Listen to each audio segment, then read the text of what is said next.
Welcome to exam विवेचना। तो दोस्तों, जैसा कि आपको पता है, हम सीरीज़ जो है डिस्कस कर रहे हैं आचार्य रामचंद्र शुक्ल की विवेचना शीर्षक से। ठीक है, इस वीडियो से पहले हमने इसके 5 पार्ट्स को डिस्कस कर लिया है, 5 को। ये हमारा 6वां पार्ट होगा। अगर अभी तक हमने 5 के 5 नहीं देखे हैं पहले के, तो उनको देखिएगा। ये सारे के सारे लिंक आपको अवेलेबल हैं, जो हमारा टेलीग्राम चैनल है वहाँ पर और व्हाट्सएप चैनल है वहाँ पर, दोनों जगह आपको ये प्रदान कर दिए गए हैं। अगर नहीं देखें तो पहले उनको देखिए, क्रम का पता चलता रहता है कि किस क्रम के यहाँ पर वीडियोस मिल रहे हैं आपको। तो चलिए ज़्यादा समय ना लेते हुए वीडियो को शुरू कर देते हैं आज की। देखिएगा, आज जो हम पढ़ेंगे प्रकरण 4 से आगे पढ़ेंगे। पहले हमने प्रकरण 4 से पीछे का सारा पढ़ लिया था, कौन कौन से था, किस प्रकार का था। आज जो जाएगा हमारा प्रकरण 4 का। इसमें सगुण भक्ति काव्य धारा को देखेंगे और जो यहाँ पर शाखा आएगी, राम भक्ति शाखा आएगी। चलिए ज़्यादा समय न लेते हुए शुरू करेंगे आज की वीडियो को।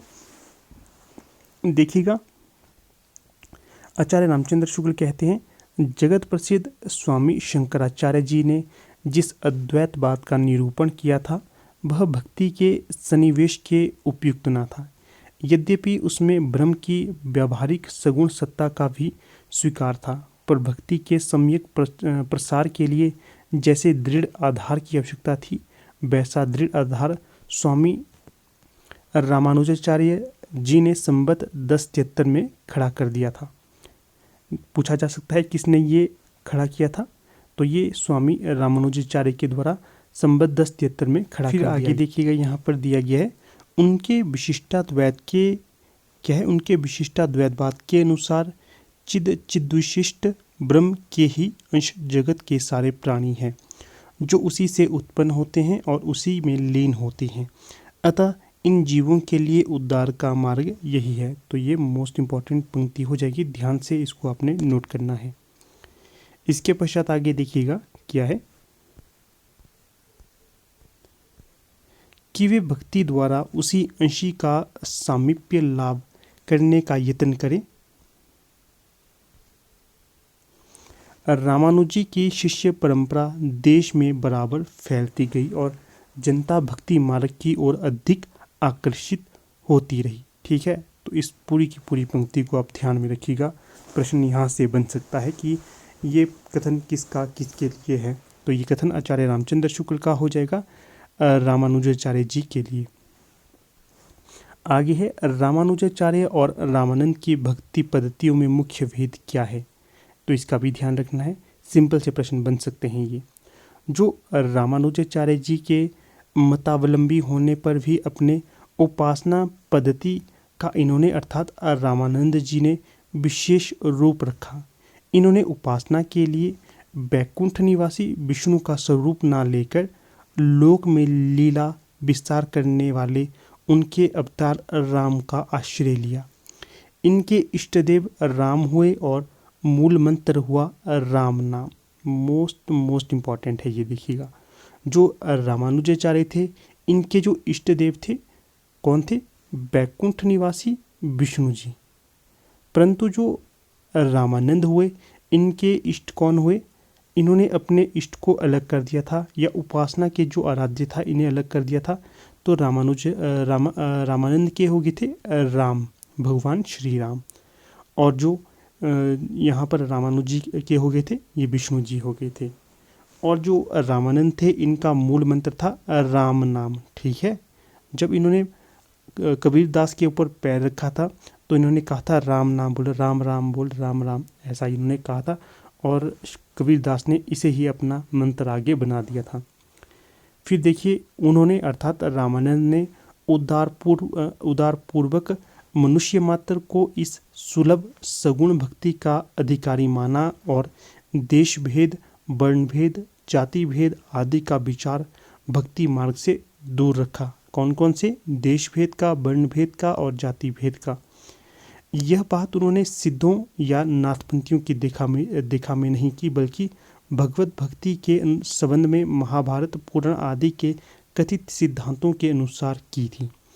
तर्क और स्थापना वाला प्रश्न बन सकता है कि क्या रामानंद जी ने नाथों और सिद्धों का आधार देखकर देश भेद, वर्ण भेद, जाति भेद का प्रभाव दिखाया था या अपनाया था, तो नहीं। इन्होंने जो आधार अपनाया था भगवत भक्ति के संबंध में महाभारत और पुराण आदि में दिए गए सिद्धांतों के आधार पर इन्होंने इन सब भेदों से या किसी भी प्रकार के जाति पाति इत्यादि कोई भी आडंबर होता था उसको मानने से इन्होंने इनकार कर दिया था रामानंद जी ने। ठीक है, फिर आगे है रामानुज संप्रदाय में दीक्षा केवल द्विजातियों को दी जाती थी। प्रश्न बन सकता है कि जो रामानुज संप्रदाय था इसमें किन जातियों को दीक्षा दी जाती थी? दो ही जातियों को दीक्षा दी जाती थी, एक तो ब्राह्मण हो गए और दूसरे हो गए राजपूत। इसीलिए कहा गया है द्विजातियों को ही शिक्षा दी जाती थी। पर स्वामी रामानंद ने राम भक्ति के द्वार सब जातियों के लिए खोल दिए और एक उत्साही विरक्त दल का संगठन किया जो आज भी बैरागी के नाम से प्रसिद्ध है। पंक्ति है ये मोस्ट इम्पॉर्टेंट। ठीक है, पूछा जा सकता है कि बैरागी नाम से किस संप्रदाय का गठन किया गया है, तो ये किया गया था रामानंद जी के द्वारा। अगला है भक्ति मार्ग में इनकी इस उदारता का अभिप्राय ये कदापि नहीं है जैसा कि कुछ लोग समझा और कहा करते हैं कि रामानंदी वर्णाश्रम के विरोधी थे। समाज के लिए वर्ण और आश्रम की व्यवस्था मानते हुए वे भिन्न भिन्न कर्तव्यों की योजना स्वीकार करते हैं। केवल उपासना के क्षेत्र में उन्होंने सबका सम्मान अधिकार स्वीकार किया। भगवत भक्ति में वे किसी भेदभाव को आश्रय नहीं देते थे। ठीक है, यहाँ से इनका ये कहने का तात्पर्य है कि जो रामानंद जी ने एक समान भक्ति का जो मौका दिया था वो किस क्षेत्र में दिया था? उपासना के क्षेत्र में सभी को एक समान मौका दिया था कि आप भगवान की उपासना कर सकते हैं चाहे वो कोई भी जाति का हो।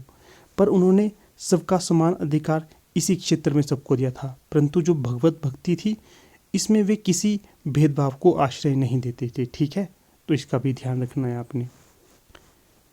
फिर आगे है शुक्ल जी ने राम भक्त कवियों का इस क्रम में वर्णन किया है। तो पूछा जा सकता है कि आचार्य रामचंद्र शुक्ल के अनुसार राम भक्त कवियों का क्रम रखिए। तो पहले नंबर पे आते हैं यहाँ पर स्वामी या फिर गोस्वामी तुलसीदास, दूसरे नंबर पे आते हैं स्वामी अगरदास, तीसरे पे आएंगे नाभादास, चौथे पे आएंगे प्राणचंद्र चौहान और आगे आएंगे हरिदेव। इनका ध्यान रखना है। पूछा जा सकता है कि इनमें से कौन सा राम भक्ति संप्रदाय से संबंधित है या कौन नहीं है। ठीक है, बीच में कृष्ण भक्ति का डाल देंगे या फिर संत कवि को डाल देंगे।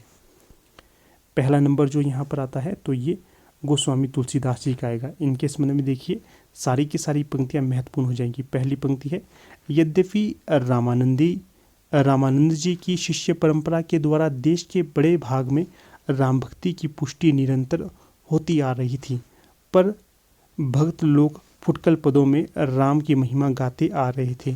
पर हिंदी साहित्य के क्षेत्र में इस भक्ति का परमोज्वल प्रकाश विक्रम की 17वीं शताब्दी में, कब? विक्रम की 17वीं शताब्दी के पूर्वार्ध में गोस्वामी तुलसीदास जी की वाणी द्वारा स्फुरित हुआ। इंपॉर्टेंट है ये पंक्ति। ठीक है, फिर आगे है योग मार्ग से भक्ति मार्ग का पार्थक्य गोस्वामी जी ने बहुत स्पष्ट शब्दों में बताया है। योग मार्ग ईश्वर को अंतस्थ मानकर अनेक प्रकार की अंतर साधनाओं में प्रवृत्त करता है।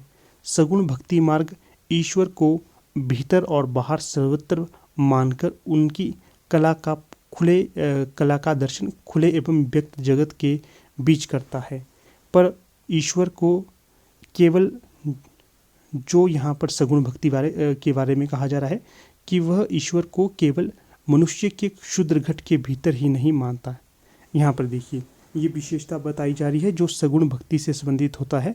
सगुण भक्ति मार्गी ईश्वर को भीतर और बाहर सर्वत्र, क्या है? भीतर और बाहर सर्वत्र मानकर उनकी कला का दर्शन खुले हुए व्यक्त जगत के बीच करता है। वह अर्थात सगुण भक्ति मार्गी ईश्वर को केवल मनुष्य के क्षुद्र घट के भीतर ही नहीं मानता है। ठीक है, सर्वत्र मानता है, सर्वत्र। फिर आगे है घट के भीतर कहने से गुह्य या रहस्य की धारणा फैलती है जो भक्ति के सीधे स्वाभाविक मार्ग में बाधा डालती है। घट के भीतर साक्षात्कार करने की बात कहने वाले प्राय अपने को गुड़ रहस्यदर्शी प्रकट करने के लिए सीधी सादी बात को भी रूपक बांधकर और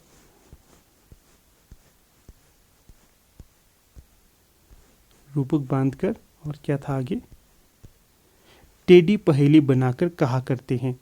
पर इस प्रकार के दुर्राव छिपाव की प्रवृत्ति को गोस्वामी तुलसीदास जी ने भक्ति विरोधी मानते हुए सरलता या सीधेपन को वे भक्ति का नित्य लक्षण कहते थे।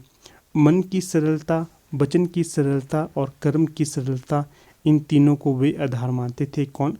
गोस्वामी तुलसी जी। तो ध्यान रखिएगा, ये भी मोस्ट इम्पॉर्टेंट है। ठीक है, आगे बढ़ने से पहले आपको हमारी टीम के द्वारा जो LT टेट के लिए कोर्स लॉन्च किया जा रहा है उसके संबंध में बता देता हूँ। तो दोस्तों यहाँ पर देखिए, जो नए वर्ष में हमारी टीम के द्वारा नया कोर्स LT टेट के लिए लॉन्च किया जा रहा है। जो इंटरेस्टेड कैंडिडेट है, यहाँ पर जो व्हाट्सएप नंबर दिया है, यहाँ पर व्हाट्सएप करके आप सारी जानकारी जुटा सकते हैं। तो देखिए, फिलहाल यहाँ पर छूट चली हुई है। जो शुरू के 10 कैंडिडेट होंगे, शुरू के 10 कैंडिडेट, उनको इस कोर्स में विशेष छूट रहेगी। जो शुरू के 10 कैंडिडेट में अगर आप आते हैं, इसमें एनरोल होते हैं, तो आपको 3 मंथ का जो कोर्स है ये मात्र 700 रुपये में उपलब्ध हो जाएगा। 3 मंथ तक अर्थात 90 दिन तक हमारा ये क्लासेस चलेंगी। तो इसमें आपको सारा का सारा हिंदी साहित्य, ग्रामर और काव्य शास्त्र जो भी है, भारतीय काव्य शास्त्र, पाश्चात्य काव्य शास्त्र, पूरा का पूरा हिंदी साहित्य और हिंदी ग्रामर और काव्य शास्त्र करवाया जाएगा। ठीक है, अगर आप लोग इंटरेस्टेड हो तो यहाँ पर जो नंबर दिया गया है इसमें संपर्क कर सकते हो। इससे पहले भी हमारी टीम के द्वारा LT टेट के लिए बहुत से बैच चलाए गए थे, इसमें बहुत से कैंडिडेट सफल हुए हैं। इस बार भी जो हमारा बैच चला था, तो इसमें भी सभी बच्चों के अच्छे नंबर बन रहे हैं, सभी 100+ नंबर लिए हुए हैं। तो अगर आप भी अपनी सफलता को निश्चित करना चाहते हैं तो इस कोर्स में आप एनरोलमेंट ले सकते हैं। ठीक है, जो भी आपके नियर डियर हैं उनको आप कह सकते हैं इस प्लेटफॉर्म के बारे में। ठीक है ना, तो देखिएगा, जो यहाँ पर क्लासेस शुरू होनी है ये 15 जनवरी 2023 से शुरू होने वाली है। तो जल्द से जल्द आप अपनी सीट को पक्का करिए। ठीक है, इस नंबर पे व्हाट्सएप करिए, जो जानकारी चाहिए आपको वो मिल जाएगी। चलिए आगे चलते हैं अपनी वीडियो की तरफ।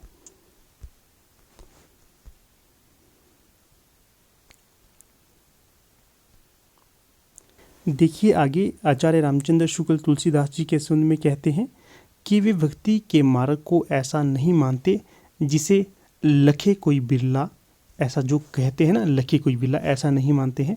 वे भक्ति को सभी के संबंध में कहते हैं। तुलसीदास उसे ऐसा सीधा साधा स्वाभाविक मार्ग बताते हैं जो सबके सामने दिखाई पड़ता है। वह संसार में सबके लिए ऐसा ही सुलभ है जैसे अन्न और जल। ठीक है, ये कथन कहा है आचार्य रामचंद्र शुक्ल ने तुलसीदास के संबंध में। जिस हृदय से भक्ति की जाती है वह सबके पास है।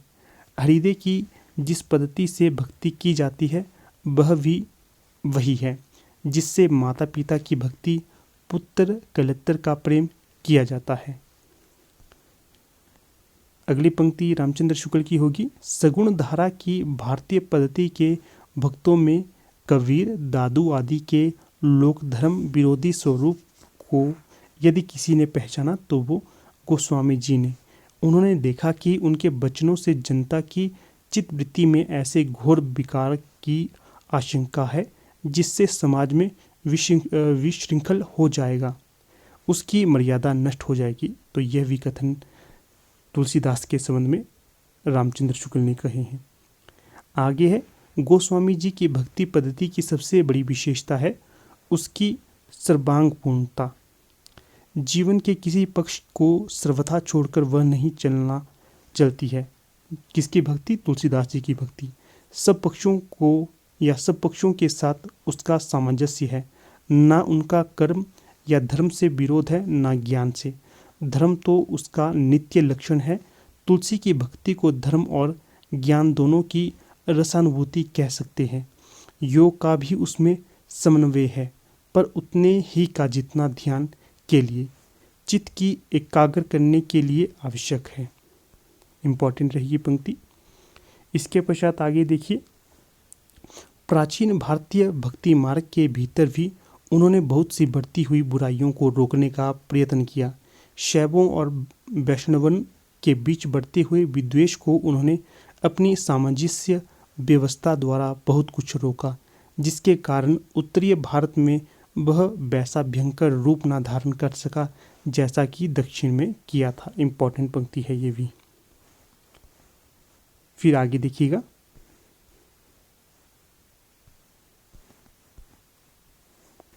फिर देखिए आगे है, भक्ति की चरम सीमा पर पहुंचकर भी लोक पक्ष उन्होंने नहीं छोड़ा। लोक संग्रह का भाव उनकी भक्ति का एक अंग था। कृष्णोपासक भक्तों में इस अंग की कमी थी। उनके बीच उपास्य उपासक के संबंध की ही गुणातिगुण व्यंजना हुई। दूसरे प्रकार के लोक व्यापक नाना संबंधों के कल्याणकारी सौंदर्य की प्रतिष्ठा नहीं हुई। यही कारण है कि इनकी भक्ति रस भरी वाणी जैसे मंगल कारिणी मानी गई, वैसी और किसी की नहीं। तो ये पंक्ति भी इम्पोर्टेंट हो जाएगी, ठीक है। फिर देखिए आगे है रामचरितमानस, इसको भी हम देख लेते हैं। अपनी सगुणोपासना का निरूपण गोस्वामी जी ने कई ढंग से किया। रामचरितमानस में नाम और रूप दोनों को ईश्वर की उपाधि कहकर वे उसकी अभिव्यक्ति मानते हैं। इम्पॉर्टेंट पंक्ति हो जाएगी ये भी। जिसे मैं गोल करता हूँ बेहद ज़्यादा महत्वपूर्ण होता है, ठीक है। फिर आगे है, रामचरितमानस के उत्तरकांड में उन्होंने ज्ञान की अपेक्षा भक्ति को कहीं अधिक सुसाध्य और आशुफलदायिनी कहा था। किसे? ज्ञान की अपेक्षा भक्ति को अधिक आशुफलदायिनी कहा था उत्तरकांड में, ठीक है। तो ये पंक्ति भी मोस्ट इम्पॉर्टेंट हो जाएगी। आगे है, रचना कौशल, प्रबंध पटुता, सहृदयता इत्यादि सब गुणों का समाहार हमें रामचरितमानस में मिलता है। रामचंद्र शुक्ल का ये कथन भी हो जाएगा। फिर आगे दिया गया है, पहली बात जिस पर ध्यान जाता है कि वह कथा काव्य के सब अवयवों का उचित समीकरण, कथा काव्य या प्रबंध काव्य के भीतर इतिवृत्त, वस्तु व्यापार वर्णन, भाव व्यंजन और संवाद ये अवयव होते हैं, न कि अयोध्यापुरी की शोभा, बाल लीला, नखशिख, जनक की वाटिका, अभिषेक उत्सव इत्यादि के वर्णन बहुत लंबे होने पाए हैं। न पात्रों के संवाद, न प्रेम शोक आदि भावों की व्यंजना है। इतिवृत्त की श्रृंखला भी कहीं से टूटती नहीं है। इम्पॉर्टेंट पंक्ति हो जाएगी ये भी। दूसरी बात है, कथा के मार्मिक स्थलों की पहचान। अधिक विस्तार हमें ऐसे ही प्रसंगों का मिलता है जो मनुष्य मात्र के हृदय को स्पर्श करने वाले हैं, जैसे जनक की वाटिका में राम सीता का परस्पर दर्शन, राम वनगमन, दशरथ मरण, भरत की आत्मग्लानि, वन के मार्ग में स्त्री पुरुषों की सहानुभूति, युद्ध, लक्ष्मण को शक्ति लगना इत्यादि। इम्पॉर्टेंट पंक्ति हो जाएगी ये वाली भी। तीसरा है, प्रसंगानुकूल भाषा। रसों के अनुकूल कोमल कठोर पदों की योजना तो निर्दिष्ट रूढ़ी ही है। उसके अतिरिक्त गोस्वामी जी ने इस बात का भी ध्यान रखा कि किस स्थल पर विद्वानों या शिक्षितों की संस्कृत मिश्रित भाषा रखनी चाहिए और किस स्थान पर ठेठ बोली। घरेलू प्रसंग समझकर कैकई और मंथरा के संवाद में उन्होंने ठेठ बोली और स्त्रियों में विशेष चलते प्रयोगों का व्यवहार किया है। अनुप्रास की और प्रवृत्ति तो सब रचनाओं में स्पष्ट लक्षित होती है। और जो चौथी बात यहाँ पर हो जाएगी, श्रृंगार की शिष्ट मर्यादा के भीतर बहुत ही व्यंजक वर्णन है। आगे है, जिस धूमधाम से मानस की प्रस्तावना चली है उसे देखते ही ग्रंथ के महत्व का आभास मिल जाता है। उससे साफ झलकता है कि तुलसीदास जी अपने ही तक दृष्टि रखने वाले भक्त न थे, संसार को भी दृष्टि फैलाकर देखने वाले भक्त थे। तो रामचंद्र शुक्ल ने ये तुलसीदास जी के संबंध में कहा है। फिर आगे देखिएगा, जिस भक्त जगत के बीच उन्हें भगवान के राम रूप की कला का दर्शन कराना था, पहले चारों ओर दृष्टि दौड़ाकर उसके अनेक रूपात्मक स्वरूप को उन्होंने सामने रखा। इसी प्रस्तावना के भीतर तुलसी ने अपनी उपासना के अनुकूल विशिष्टाद्वैत सिद्धांत का भी आभास यह कहकर दिया, सिया राम में सब जग जानी, करो प्रणाम जोरी जुग पानी। ठीक है, तो ये पंक्ति, यहाँ वाली सारी की सारी पंक्ति इंपॉर्टेंट हो जाएगी। ये कथन कहा है रामचंद्र शुक्ल ने तुलसीदास के संबंध में। यहाँ पर वे विशिष्टाद्वैतवाद सिद्धांत का प्रभाव तुलसीदास की ओर झलकाते हैं। फिर आगे है, जगत को केवल राममय ना कहकर उन्होंने सिया राममय कहा है। सीता प्रकृति रूपा है और राम ब्रह्म है। प्रकृति अचित पक्ष है और ब्रह्म चित पक्ष है, अतः पारमार्थिक सत्ता चिद्विशिष्ट है, यह स्पष्ट झलकता है। चित और अचित वस्तुतः एक ही हैं। तो ये भी इम्पोर्टेंट हो जाएगा यहाँ पर। आगे है, आज राजा से रंक तक के घर में गोस्वामी जी का रामचरित मानस विराज रहा है और प्रत्येक प्रसंग पर इनकी चौपाइयाँ कही जाती हैं। इम्पॉर्टेंट हो जाएगी ये पंक्ति भी। फिर आगे है, रामचरित मानस में तुलसी केवल कवि के रूप में नहीं, उपदेशक के रूप में भी सामने आते हैं। उपदेश उन्होंने किसी न किसी पात्र के मुख से कराए हैं। इससे काव्य दृष्टि से यह कहा जा सकता है कि वे उपदेश पात्र के स्वभाव चित्रण के साधन रूप हैं, पर यह बात नहीं है कि उपदेश के लिए ही है। ठीक है, तो ये कथन भी मोस्ट इम्पॉर्टेंट हो जाएगा। तो दोस्तों, आज की जो वीडियो है यहीं तक रखते हैं, काफ़ी लंबी हो जाएगी। काफ़ी सारे स्टूडेंट्स की ये डिमांड थी कि ये वीडियो थोड़ी सी छोटी होनी चाहिए, उसी को आधार मानकर हम इस वीडियो को यहीं तक रखते हैं। ठीक है, फिर नेक्स्ट पार्ट में इससे आगे हम देख लेंगे। तो ठीक है, यहाँ पर वीडियो का समापन कर लेते हैं। आप लोग अंत तक बने रहे, इसका बहुत बहुत धन्यवाद।